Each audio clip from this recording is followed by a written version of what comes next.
أعوذ بالله من الشيطان الرجيم. بسم الله الرحمن الرحيم. الحمد لله رب العالمين، والصلاة والسلام على أشرف الأنبياء والمرسلين وعلى آله وصحبه أجمعين. رب اشرح لي صدري ويسر لي أمري واحلل عقدة من لساني يفقه قولي. اللهم زدنا علما وارزقنا فهما. اللهم علمنا ما جهلنا. قال المؤلف رحمه الله تعالى: ونفعنا في علوم آمين في الدارين. Assalamualaikum warahmatullahi wabarakatuh. Yang dimuliakan Fadil Tuan-Tuan Imam, Tuan Bilal, AJK Masjid, tuan-tuan dan puan-puan yang dikasihi Allah Subhanahu wa taala.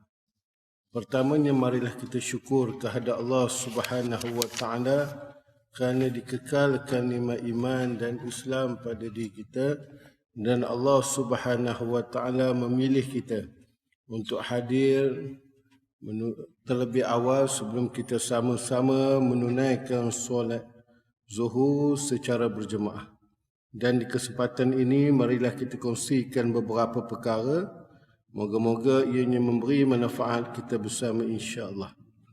Dan tidak dilupakan kita sama-sama berniat iktikaf. Moga-moga pahala belajar pun kita dapat dan juga pahala iktikaf. Bismillahirrahmanirrahim. Qala al-muallif rahimahullahu ta'ala. Sayyidina Umar bin Al-Khattab berkata, Izzud dunya bil mali wa izzul akhirati bi salihil a'mali. Yang bermaksud kemuliaan dunia dengan harta, sedangkan kemuliaan akhirat dengan amal yang soleh.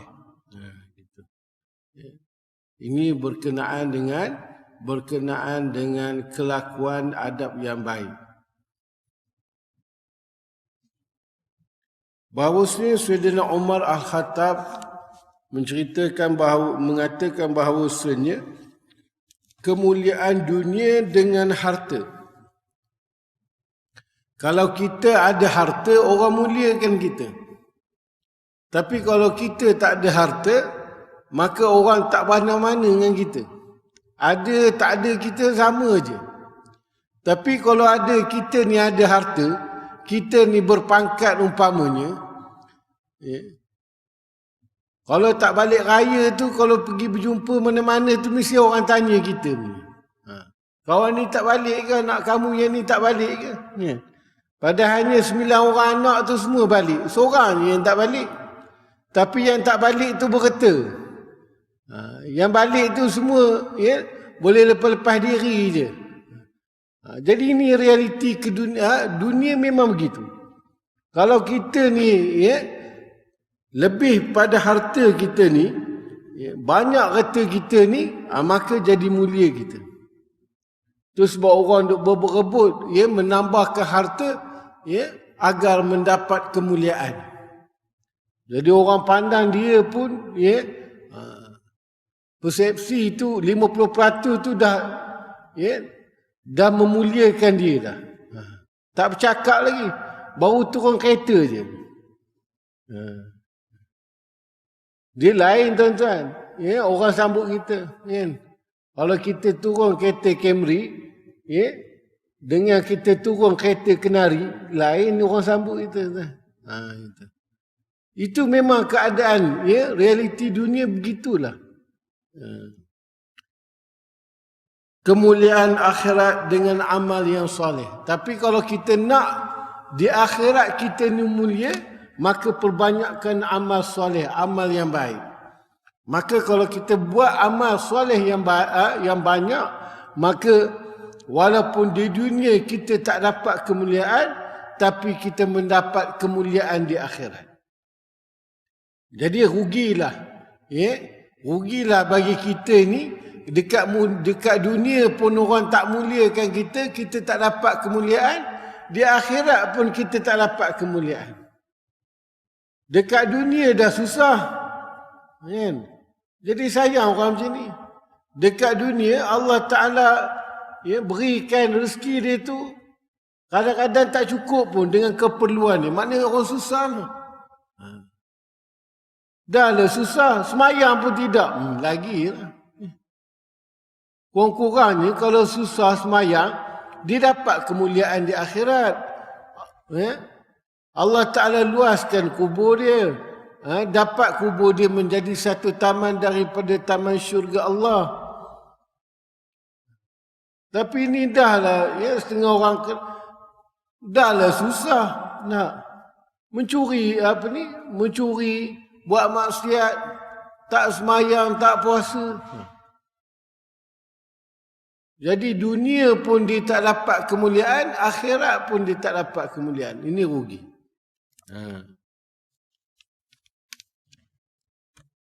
Qala al-muallif rahimahullahu ta'ala. Ciri-ciri orang yang ingin dekat kepada Allah Subhanahu wa ta'ala dan negeri akhirat. Di antara perangai orang yang ingin dekatkan diri dengan Allah Ta'ala dan juga menginginkan kemuliaan di akhirat, ciri dia, antara ciri orang yang memiliki keinginan untuk dekat kepada Allah dan negeri akhirat, ialah dia tidak mendengar suatu fadilat, yakni keutamaan atau amal yang baik yang boleh menjadikan dirinya dekat kepada Allah dan negeri akhirat, melainkan dia akan berusaha dengan bersungguh-sungguh secepat mungkin dan menggunakan seluruh tenaga untuk mendapatkannya. Di antara orang yang ingin mendekatkan diri dengan Allah Ta'ala dan ingin mendapat kemuliaan akhirat, maka bila dia dengar satu-satu amalan umpamanya, maka dia tak senang hati dia melainkan setelah dia melakukan amalan tersebut.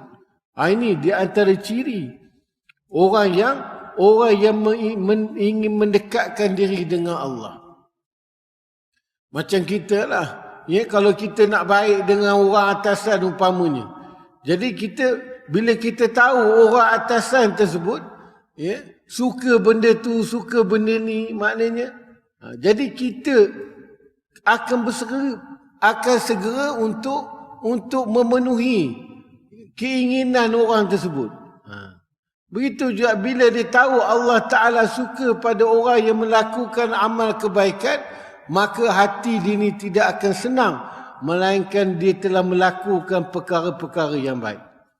Bila dia melakukan perkara kebaikan, maka hati dia rasa tenang.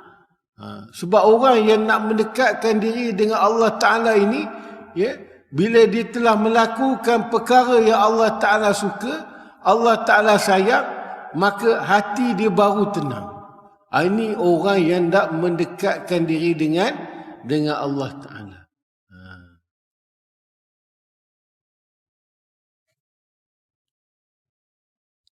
Qala al-muallif rahimahullahu ta'ala.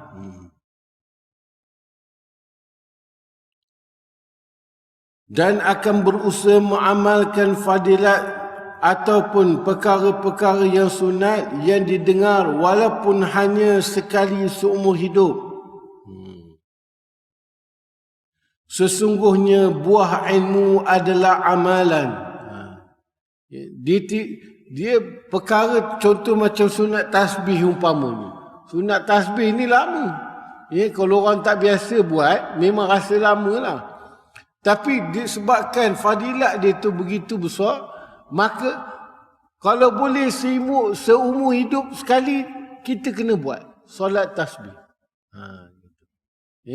Solat tasbih ni kalau boleh, paling malas sekalipun, seumur hidup sekali. Jadi orang yang sentiasa nak mendekatkan diri dengan Allah Ta'ala, maka dia tengok perkara-perkara yang sunat yang masih lagi dia belum lakukan, maka dia akan segera lakukan. Perkara yang wajib tu memang dah kena buat dah. Dah tak dapat tidak dah. Perkara yang sunat ni, perkara yang nak mendekatkan diri dengan Allah Ta'ala. Macam kita dengan isteri kita sama juga. Ya, kita beri dia tempat tinggal, berikan dia perbelanjaan, kita berikan dia tu pakaian, itu keperluan yang wajib. Tapi benda-benda yang menggemarkan dia tu, kita akan usaha, kita tahu, tengok bini kita suka mah umpamanya. Maka kita belikan mah. Kalau tak mampu beli mah, beli benda yang warna dia mah. Jadilah. Tu makna itu kemampuan kita nak buat macam mana. Tak dapat beli mah, beli uzulian. Tak kisahlah, yang penting warna dia mah. Jadi itu cara orang yang nak merapatkan lagi dia dengan orang yang dia kasih. Qala al-muallif rahimahullah ta'ala, dan buah ilmu adalah amal.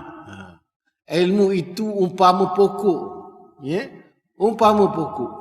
Maka buah daripada pokok itulah amalan yang dilakukan. Itu sebab ramai orang yang tahu tapi tak ramai orang yang beramal. Tahu banyak. Bila kita cakap, kita ceritakan apa yang ustaz bagi tahu pada kawan kita, ini aku tahu. Tapi dia tak buat pun apa yang dia tahu. Jadi maknanya ramai orang sekarang ni, ramai orang yang tahu tapi dia tidak beramal. Tapi orang dulu, lapis-lapis mak-mak kita, tok-tok kita tu, bila dia tahu maka dia terus beramal. Itu maknanya dia terus dapat buah dia. Kita ni duk harap pokok je, buah tak mari-mari. Itu sebab buah bagi ilmu itu adalah amalan yang kita lakukan. Qala al-muallif rahimahullahu ta'ala, 6 perkara petunjuk menuju syurga Allah. Sayyidina Ali bin Abi Talib memberikan petunjuk untuk menuju syurga dengan 6 perkara. Beliau berkata, sesiapa yang mengumpulkan 6 perkara padanya, nescaya dia tidak akan meninggalkan usaha untuk mencari syurga dan lari daripada neraka. Nescaya dia tidak meninggalkan usaha untuk mencari syurga dan lari daripada neraka. Dan ini 6 perkara. Siapa yang mengumpulkan 6 perkara tersebut, dia ada 6 perkara tersebut, maka dia sedang berusaha untuk mencari syurga dan lari daripada azab api neraka Allah. Yang pertama, dia mengenal Allah Subhanahu wa ta'ala lalu mentaatinya. Itu yang pertama. Dia kenal akan Allah Subhanahu wa ta'ala. Allah Ta'ala bersifat dengan kudrat, Allah Ta'ala bersifat dengan iradah, Allah Ta'ala mengetahui, Allah Ta'ala maha melihat. Maknanya gitu. Dia mengenal akan sifat Allah Ta'ala. Lalu mentaatinya. Apa yang Allah Ta'ala suruh dia buat, apa yang Allah Ta'ala larang dia tinggalkan. Itu perkara yang pertama. Dan perkara yang kedua, dia mengenal syaitan. Lalu menderhakai, iaitu tidak mengikut telunjuknya. Dia tahu perkara-perkara yang jahat yang dilakukan, yang terlintas ataupun terfikir dalam akal dia itu adalah bisikan-bisikan syaitan. Maka dia tidak melakukan perkara tersebut. Maka dia tahu bila ada perkara yang dia nak lakukan, perkara maksiat yang nak dilakukan, umpamanya melambatkan solat umpamanya, ataupun melambatkan sedekah, tak apalah, nantilah, memang duit itu ada, tapi nantilah ujung bulan tiba sedekah. Itu melambat-lambatkan melakukan kebaikan. Jadi perkara tersebut itu adalah perkara yang dibisikkan oleh syaitan. Syaitan ni kalau boleh tak nak kita buat baik. Dah buat baik, Kalau kita langgar pun, dah kita melakukan kebaikan, dia hasutnya kita juga. Kita kata, tak boleh ni. Aku kena buat kebaikan juga. Ini syaitan ni. Maka kita pun bersedekah. Tengah nak bersedekah tu pun syaitan duk usik lagi kita. Ni kata syaitan ni. Dia kata, tangan tu tak payahlah ke bawah ke sangat. Nanti tak nampak duit berapa ringgit kamu masuk. Gitu kan. Maka dia nampakkan duit lagi. Duit supaya orang nampak. Gitu. Jangan lindung duit tu. Kata orang lain tak nampak tu. Kamu masukkan tabung tu. Gitu. Jadi makna itu. Bila kita kenal syaitan ni, dia akan menegah kita. Daripada melakukan kebaikan dan dia mengapi-apikan perkara untuk kita berbalas sesama kita. Itu perangai syaitan. Lalu dia tidak mentaatinya. Dan yang seterusnya, dia mengenal kebenaran lalu mengikutnya. Dan yang seterusnya, dia mengenal akan yang salah lalu menjaga diri daripadanya. Dan yang terakhir, jika ia jahat, yakni tidak baik, maka Allah akan membalasnya dengan siksaan dan api neraka Allah. Jika dia mengetahui bahawasanya kalau dia melakukan perkara-perkara kejahatan, maka Allah Ta'ala pasti akan membalas apa yang dilakukan di muka bumi ini. Firman Allah Subhanahu wa Ta'ala, a'udzu billahi minasyaitonir rajim.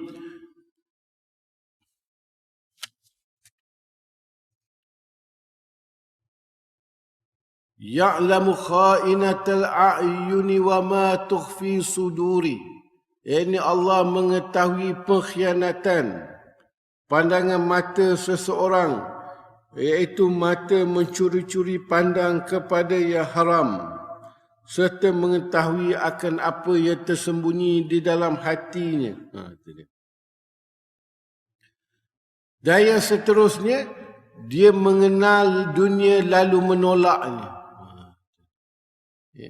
Dan yang keempat yang kelimanya, mengenal akan dunia lalu menolaknya. Dia kenal dunia. Lain daripada Allah, semua dunia. Jadi dia menolak dunia yang melalaikan dia dengan Allah Ta'ala. Itu saja. Dia mengenal akhirat lalu mencarinya. Itu 6 perkara yang Sayyidina Ali bagi tahu kalau kita ni di antara orang yang nak kejar akan syurga Allah dan takut kepada siksaan api neraka Allah Ta'ala, maka 6 perkara ni kita kena lakukan. Qala al-muallif rahimahullahu ta'ala,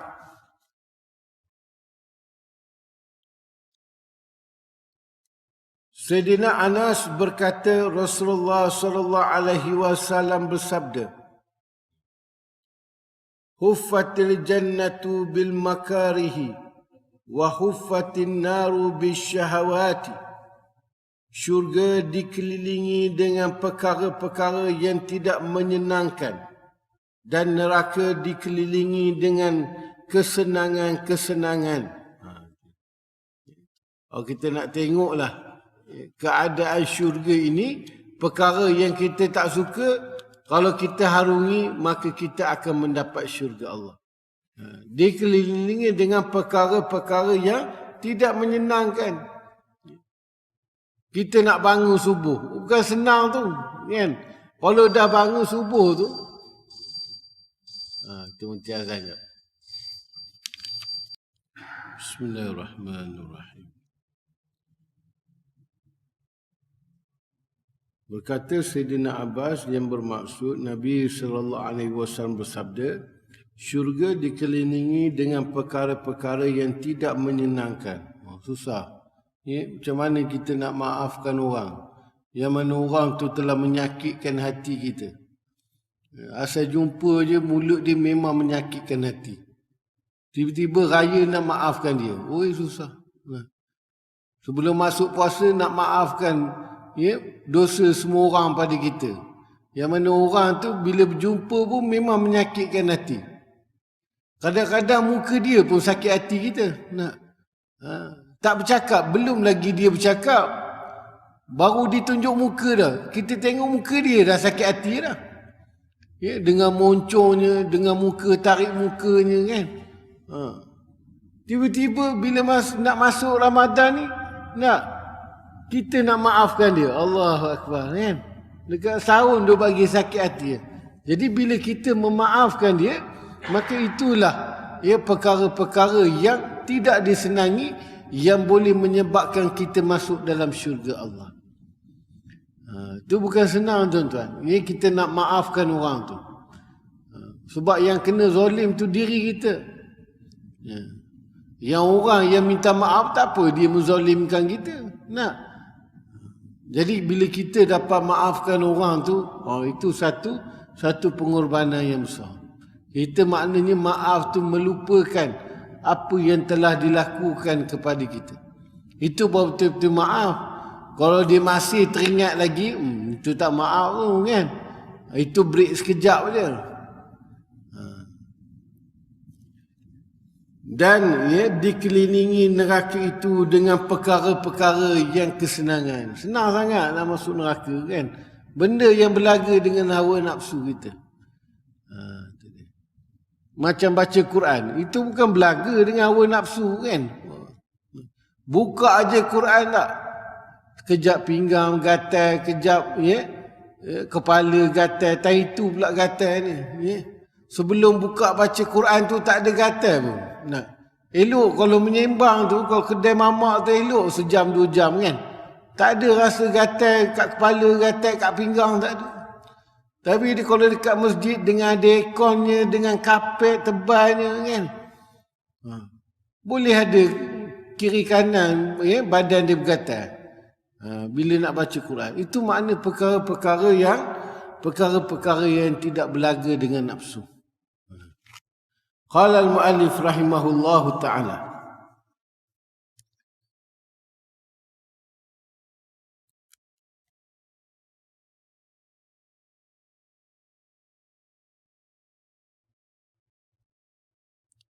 Qala al-muallif rahimahullahu ta'ala.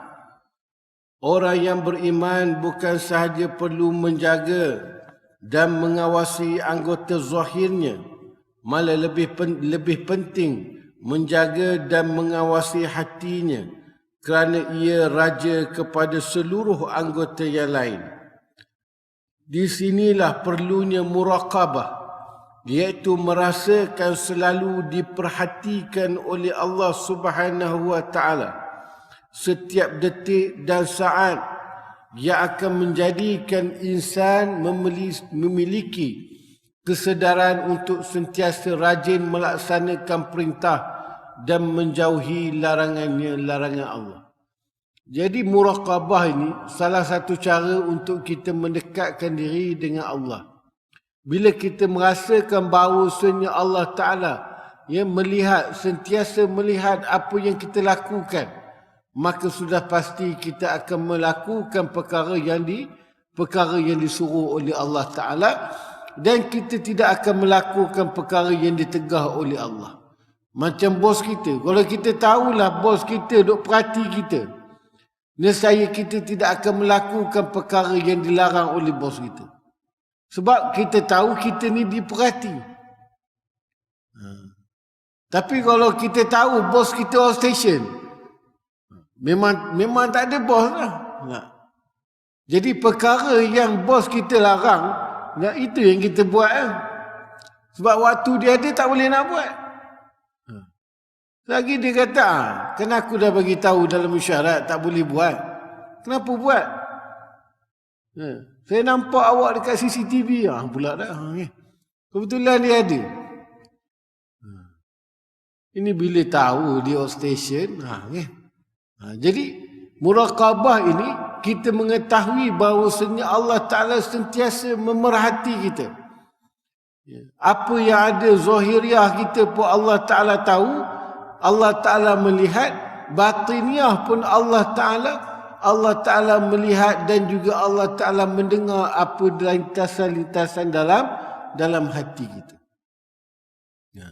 Jadi bila kita tahu, kita sedar bahawasanya Allah Ta'ala mengetahui, sudah pastilah kita tidak akan bersangka buruk, ataupun kita tidak akan menyumpah mana-mana orang, walaupun di dalam hati sekalipun. Ini orang yang nak menyucikan hati dia daripada sifat-sifat mazmumah. Kadang-kadang zahir itu dah cantik, tapi hati itu penuh dengan dendam rupanya. Hati itu penuh dengan hasad dengki rupanya. Depan kita senyum elok kan, tapi rupa-rupanya banyak benda yang terbuku dalam hati dia. Ini makna hati tak cantik. Hati dia tidak ikhlas berkawan dengan kita rupanya sama kena. Jadi itu maknanya. Jadi muraqabah, menjadikan insan memiliki kesedaran untuk rajin melaksanakan perintah dan menjauhi larangan. Sama ada perintah larangan yang zahir maupun yang batin.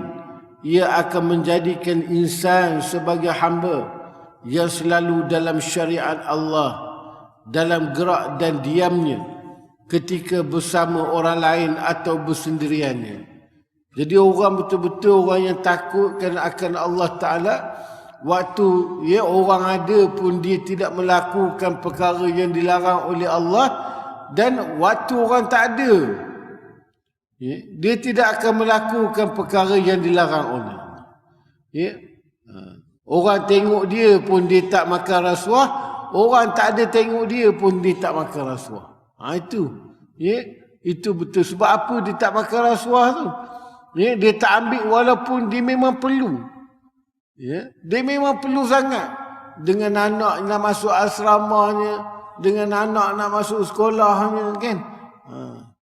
Dengan rotek keretanya mati, rotek motornya mati ten-ten ni kan. Tiba-tiba ada peluang pula ambil, orang pula tak ada kan.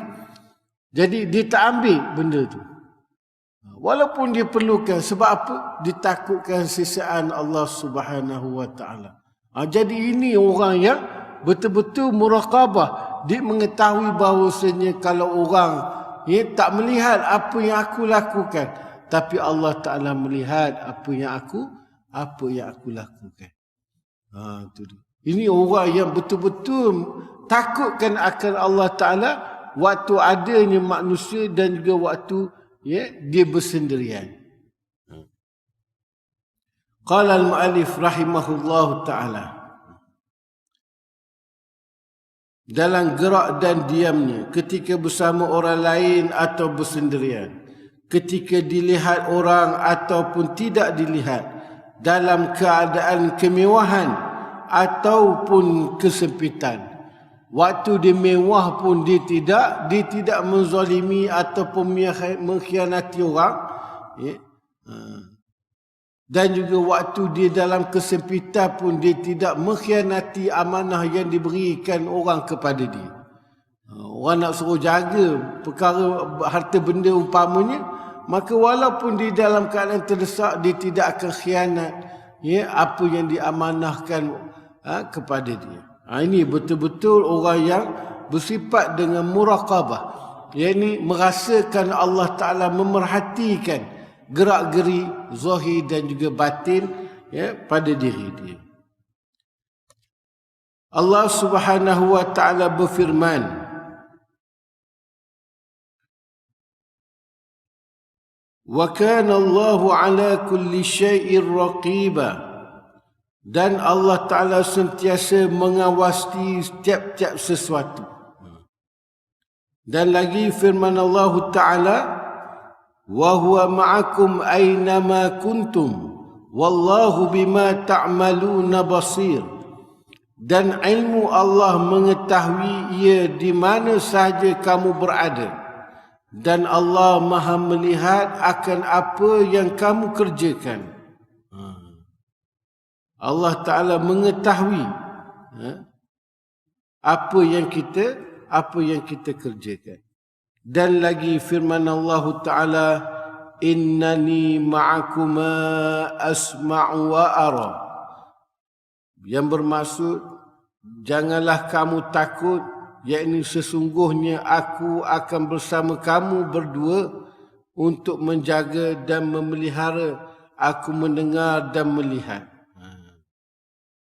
Ini waktu Nabi bersama dengan Sayyidina Abu Bakar.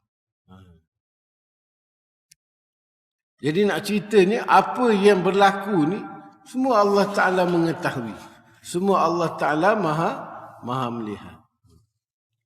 Daripada Sayyidina Ibnu Abbas berkata,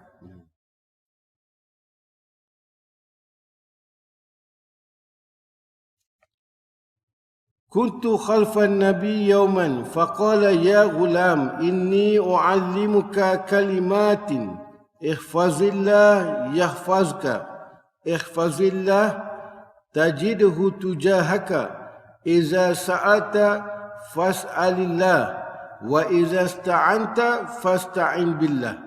Wa'lam annal ummata law ijtama'at ala an yanfa'unka bisyai'in lam yanfa'unka illa bisyai'in qad katibahu Allahu laka. Walau ijtama'u ala anna yadurruka bisyai'in lam yadurruka illa bisyai'in qad katabahu Allahu alaika, rufi'atil aqlam wa jaffatil suhuf. Yang bermaksud, suatu hari aku pernah berada di belakang Nabi SAW. Lalu baginda bersabda, wahai gulam, wahai budak, sesungguhnya aku ingin mengajarkan kepadamu beberapa nasihat. Yang pertama, jagalah Allah, pasti Allah menjagamu. Jagalah Allah, pasti kamu mendapatnya denganmu. Mendapatnya dekat denganmu. Apabila kamu meminta, maka mintalah kepada Allah. Apabila kamu meminta pertolongan, maka minta tolonglah kepada Allah. Ketahuilah, sesungguhnya jika seluruh umat berkumpul untuk memberikan suatu manfaat kepadamu, maka mereka tidak akan dapat memberikannya kecuali sesuatu yang telah ditakdirkan oleh Allah kepadamu. Dan jika mereka berkumpul untuk memudaratkanmu dengan sesuatu, maka mereka tidak akan bakal melakukannya kecuali setelah yang telah ditakdirkan Allah kepadamu. Pencatat-pencatat telah diangkat dan lembaran telah pun kering. Jadi itu maknanya bahawasanya pergantungan kita hanyalah kepada Allah Subhanahu wa Ta'ala, dan kita merasakan setiap gerak-geri kita, maka semuanya diperhati oleh Allah Subhanahu wa Ta'ala. Dan jika inginkan akan nikmat ataupun syurga Allah Ta'ala dan mendekatkan diri dengan Allah Ta'ala, maka kita kena melakukan apa yang perkara-perkara sunat yang disukai oleh Allah Subhanahu wa Ta'ala. Itu di antara ciri orang yang nak mendekatkan diri dengan Allah Subhanahu wa Ta'ala. InsyaAllah tuan-tuan, moga-moga perkongsian kita pada hari ini ada manfaat untuk kita bersama, insya-Allah. Yang mana baik datangnya daripada Allah Subhanahu wa Ta'ala, kekurangan, kelemahan diri saya sendiri hakikatnya daripada Allah Subhanahu wa Ta'ala. A'udzubillahi minasyaitonirrajim. Bismillahirrahmanirrahim. Allahumma aftah alaina futuhal arifin kama fatatahu ala alladhina min qablina birahmatika ya arhamar rahimin. Walhamdulillahi rabbil alamin. Wallahu a'lam. Assalamualaikum warahmatullahi wabarakatuh.